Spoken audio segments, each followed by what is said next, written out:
साथियों, जैसा कि आपको पता है कि एनएससी के राष्ट्रीय अध्यक्ष कमांडर रावत जी ही पेंशन के मामले में सबसे अग्रणी बात करने वाले हैं, अब कर रहे हैं। लेकिन अभी तक जो उनसे बात हुआ है सिर्फ आश्वासन ही दिया है। अब इसमें कुछ नई अपडेट है जो उस पर थोड़ा हम बता देते हैं। संभव है कि जुलाई महीना जो है इसमें कुछ संभावना है इसकी पेंशन के आंदोलन को आगे बढ़ने की। जैसे कि पिछले बार जो आंदोलन हुआ था संसद का शीत सत्र, तो उसमें काफ़ी सांसदों ने इस पर खिलाफ आवाज़ उठाया था संसद सदन में। और अब जुलाई में 20 जुलाई के बाद से फिर संसद सत्र शुरू होने वाला है, तो निश्चित है कि और बिहार में चुनाव भी है, तो बहुत सारे संसद और से लोग ये एनएससी के कमांडर मिले हैं और ये मुद्दा लोकसभा में फिर गरमाएगा। ये पूरे जुलाई महीना में जो चलेगा सत्र चलेगा, तो निश्चित ही इस पर मुद्दा गरमाएगा। और जैसा कि आपको पिछले में हेमा मालिनी वगैरह और कई लोगों ने जो आगे जो से कि इस पर बात किया था, तो इसमें भी इस महीने में भी ये मामला गड़बड़ाएगा। और दूसरी अपडेट ये है कि एनएससी के राष्ट्रीय इनका बैठक जो है, मीटिंग जो है, जूम मीटिंग जो है, वो भी दिल्ली में होने वाला है, अगस्त में होने वाला है। और इन्होंने जैसा कि इन्होंने पहले भी इन्होंने कमांडर रावत ने बता रखा था कि हम जुलाई में इंतजार करते हैं, नहीं तो आगे हम फिर आंदोलन तेज करेंगे। हालांकि ये तो कोई नई बात नहीं है, हम पहले से भी सुनते आ रहे हैं, लेकिन थोड़ा हमें उस पर उम्मीद रखते हैं। उम्मीद रख के एक बार फिर देखते हैं कि ये क्या करते हैं, क्या सरकार कहाँ तक इनकी बातें पर सहमत होती है।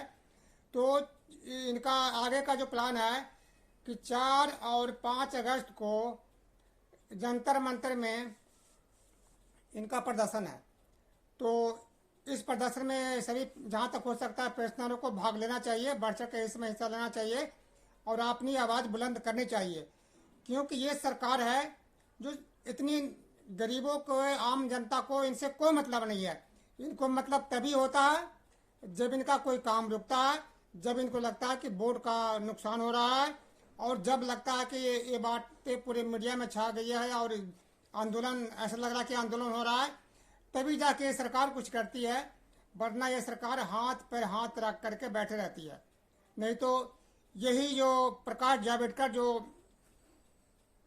भारतीय जनता पार्टी के वक्ता थे 2014 में, तो इन्होंने जब कांग्रेस की सरकार थी, तो जब उन्होंने 1000 रुपये पेंशन के लिए प्रस्ताव किया था, तो इन्होंने खूब विरोध किया था। प्रकाश जावड़ेकर ने पूरा विरोध किया था कि ये तो अन्याय है, कम से कम 3000 होना चाहिए, 3000 होना चाहिए। और इन्होंने सिफारिश भी किया था। लेकिन जब 2014 में इनकी सरकार बनी, तो इन्होंने पेंशन को बढ़ोतरी में सिर्फ 1000 रुपये बढ़ोतरी किया। उसके बाद ये पूना में रहते हैं, तो पूना में ही इनका कई बार घेराव किया गया, या यहाँ के जो एनएससी के कमांडर वगैरह और सारे जो पेंशनर थे महाराष्ट्र में, पूना में इनका घेराव भी किया। तो इन्होंने बड़ा बेरुखी से बताया कि 1000 रुपये तो हमने कर दिया, जबकि उससे पहले क्या कर रहे थे कि कांग्रेस के लिए क्या कर रहे थे कि 1000 रुपये में क्या होगा, 1000 रुपये में इतनी महंगाई बढ़ रही है, इसमें क्या होगा।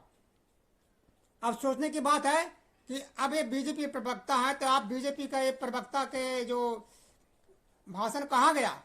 क्या मोदी जी को या भाजपा वाले को ये पता नहीं है कि उनके ही पार्टी के प्रवक्ता ने कहा था कि कम से कम 3000 रुपये पेंशन होना चाहिए, और वो भी 2014 में। तो उसके हिसाब से आज कितना 2025 है, उससे कई गुना महंगाई बढ़ गई है, लोगों के खर्चे बढ़ गए हैं, मेडिकल की खर्चे बढ़ गए हैं। तो उसके बाद भी अभी 1000 रुपया पर इनकी कोई कुछ शर्म नहीं आ रही है। ये प्रकाश जावड़ेकर हो गए और ये मोदी जी हो गए, तो इनको तो अपने अपने उद्योगपति मित्रों को तो फट से कर देते हैं। क्योंकि हम सारे कंट्रीब्यूशन करते हैं, हम जो जितने पेंशनर हैं, हम लोग किसने 2 लाख, किसने 3 लाख, किसने 5 लाख रुपए कटवाए हैं, और सरकार का अनुदान इसमें नाम मात्र का ही है। तो सरकार यदि इस पेंशन को बढ़ाती है, तो इतनी बड़ी सरकार के ऊपर आफत नहीं टूट जाएगी, बहुत बड़ी नहीं टूटेगी आफत, जितना कि बिना कंट्रीब्यूशन के ये, जिसे बिहार में 400 से सीधे 1100 रुपये पेंशन बढ़ा दिया गया बुजुर्गों को, विधवाओं को। इसी तरह से हरियाणा में 3000 पेंशन है, दिल्ली में 2500 3000 पेंशन है, राजस्थान में है। तो इस तरह से जो बिना कंट्रीब्यूशन के इतने पैसे बढ़ाए जा रहे हैं, तो हम पेंशनर जो हैं ये तो कंट्रीब्यूशन किए हैं, और इनकी आबादी कितनी है, मात्र 70 लाख 78 लाख के आसपास, 78 लाख के आसपास है। जबकि जो और जो पेंशन ले रहे हैं बिहार में जो बढ़ाया गया है, उसमें करीब 1 करोड़ से ऊपर लोग को इसका फायदा मिलेगा, सीधे उनको 800 रुपया बढ़ जाएगा। इसी तरह से दिल्ली में, इस तरह से और राज्यों में बढ़ रहा है।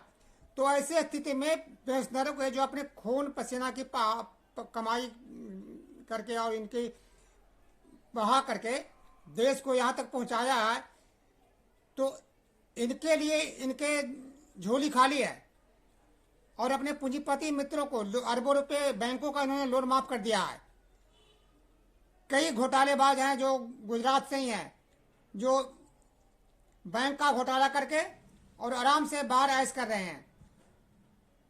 नीरव मोदी और कई ऐसे ऐसे बहुत बड़े मोदी हैं जो इनका कुछ अता पता नहीं है। सरकार को तो अता पता सब है, लेकिन इनके लिए कुछ नहीं है। ये पैसे लेके भाग जाए, बैंकों को माफ कर दिया जाए, लेकिन मजदूरों को देने के लिए इनके पास पैसे नहीं है।